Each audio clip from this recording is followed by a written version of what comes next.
magandang araw po sa inyong lahat. Luka Doncic nagkaroon po ng bagong record ng labanan ang Denver Nuggets ngayon. Okay? Bali po, ang new record po na nakuha po ni Luka Doncic ay ito.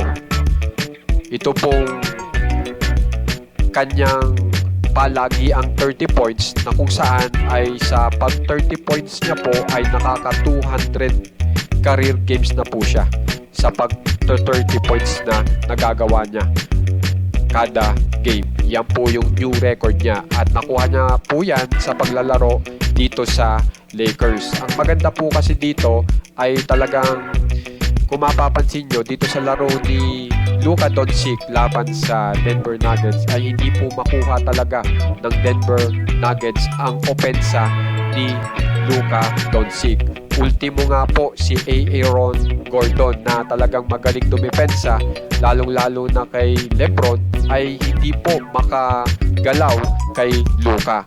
Ganon din po si Michael Porter, ganon din po si Westbrook, at lalong-lalo na si Peyton Watson na talagang laging dumidepensa sa kanya.